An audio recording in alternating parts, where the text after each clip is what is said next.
बैठे हो, वहां पे लड़ रहे हो, सफलता मिलेगी कि नहीं मिलेगी। ये मोदी तो बड़ा अड़ियल आदमी है, ना मानेगा आपकी बात। सुनते हम सबसे बात होती है, जब किसी से बात हो उसे 3 बात बता देना।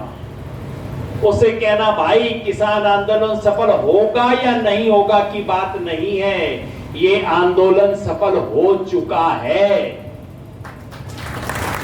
और कैसे हुआ है? पहली बात, इस ऐतिहासिक किसान आंदोलन ने किसान का आत्मसम्मान उसे वापस लौटाया। जो किसान का बच्चा कहने में डरता था कि मेरे पापा जी खेती करते हैं, किसानी करते हैं, वो बच्चा आज अपने टी शर्ट पे लगा के I love farmers, no farmer no food no future.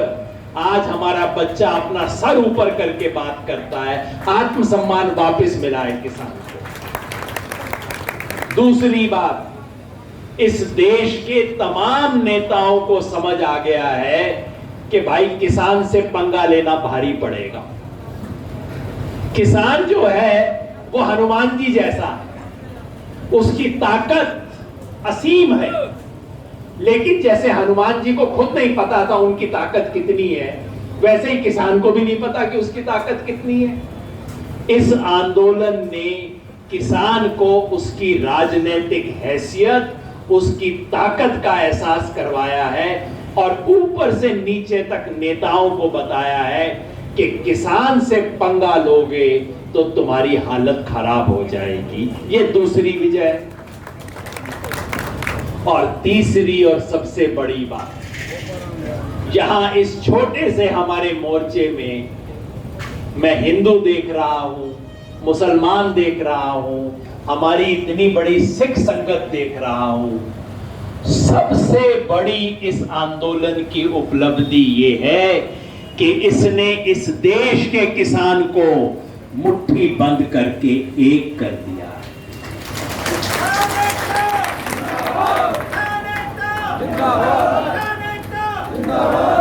किसान ने कहना सीखा है, मेरी जाति किसानी और मेरा धर्म किसानी।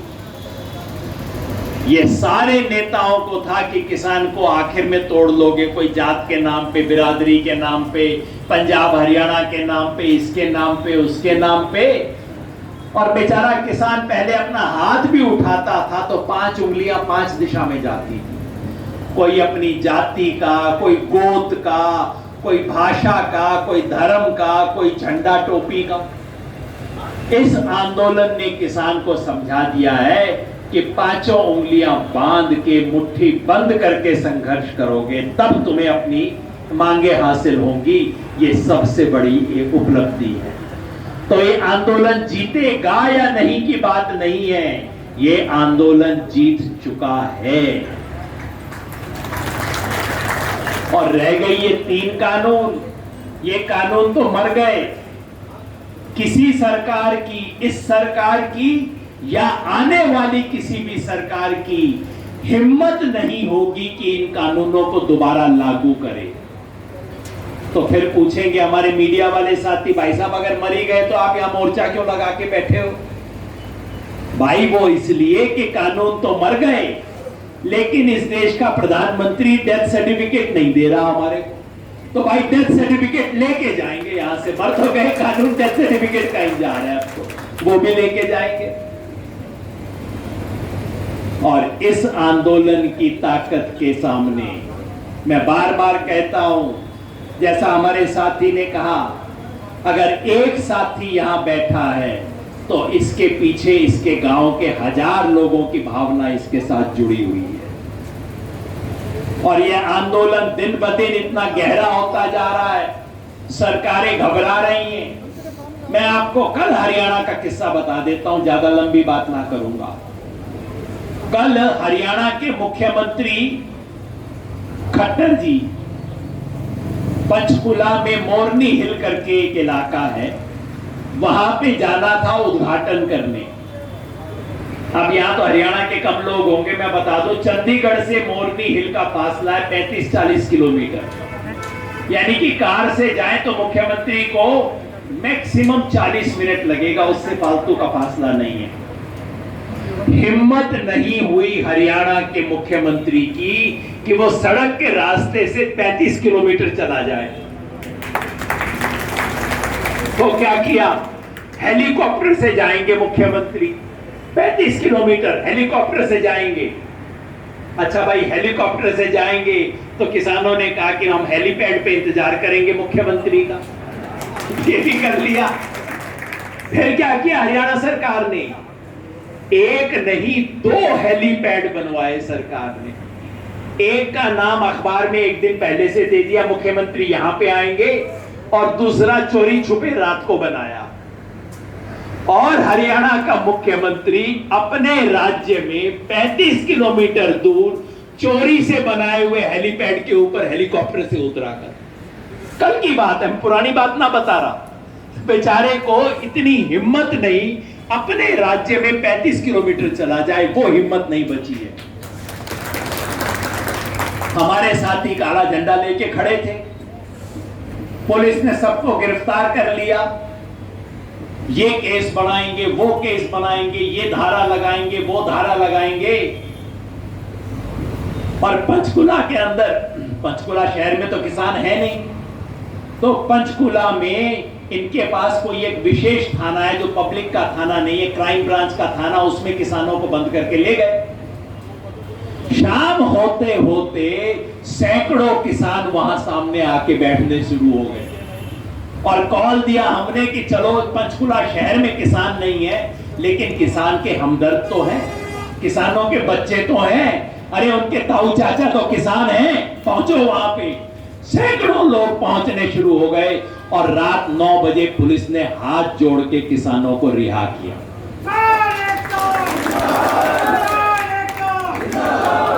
अच्छा, हाथ जोड़ने वाली बात वैसे नहीं कह रहा मैं, पुलिस वालों ने किसानों से बदसलूकी की थी। हमारे एक भाई की पगड़ी को हाथ लगाया था, तो किसानों ने कहा, पुलिस वालों ने कहा कि हम रिहा करेंगे। किसानों ने कहा नहीं, हम रिहा नहीं होंगे, पहले माफी मांगो। तो पुलिस वालों ने हाथ जोड़ के एक एक किसान से माफी मांगी, उसके बाद हमारे बहादुर साथी थाने से बाहर निकले। कल शाम की बात बता रहा हूं मैं आपको, और ये पहली बार नहीं है। पिछले 15 दिन में हरियाणा में तीसरी बार पंगा लिया है सरकार ने। पहले हिसार में, फिर टोहाना में, अब पंचकुला में। हर बार सरकार पंगा लेती है, सोचती है कि अब किसान को गिरा देंगे, और हर बार खट्टर सरकार मुंह के बल गिरती है। ये बात हो रही है। ये है आपके आंदोलन की ताकत, ये है आपकी मजबूती, और ये है इस देश में आज राजनीतिक सत्ता की हकीकत।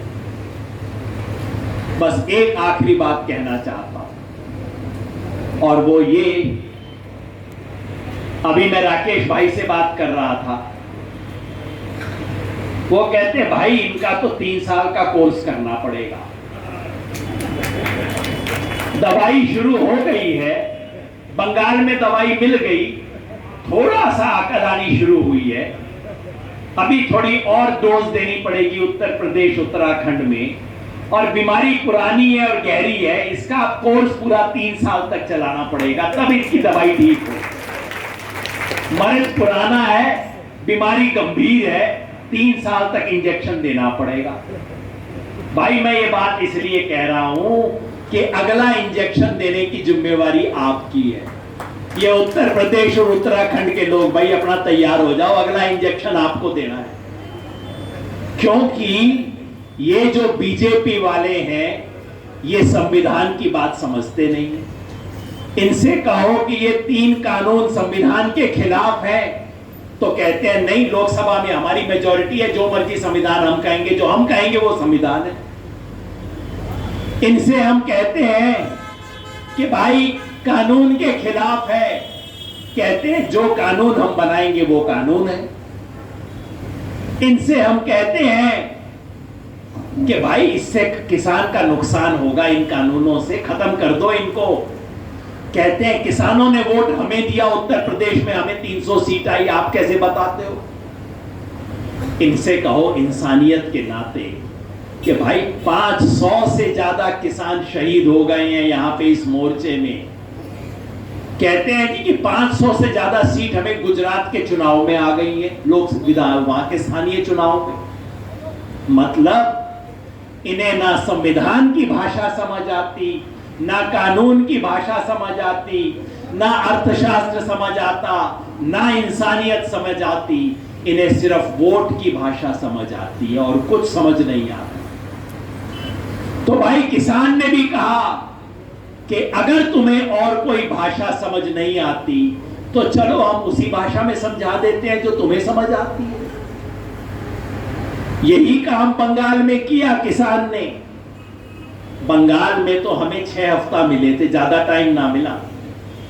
और हमें तो भाई बांग्ला बोलनी भी नहीं आती, मेरे को थोड़ी बहुत आती है टूटी फूटी, बाकी हमारे साथियों को तो कुछ भी नहीं आती। लेकिन उतने में भी हम वहां पे गए, हमारे पंजाब के साथी गए और बंगाल के लोगों ने कहा हमें बस सरदार जी को देखना है, जो किसान आंदोलन चला रहे हैं उनको देखना है हमें। और इतने में ही क्या हो गया बीजेपी का, आप समझ लो। बंगाल में तो 6 हफ्ते थे, उत्तर प्रदेश में तो 6 महीने से ज्यादा है।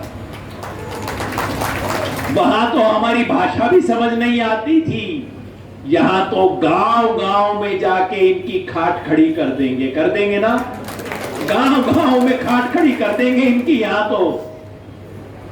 तो मेरे दोस्तों अब ये जिम्मेवारी आपकी है।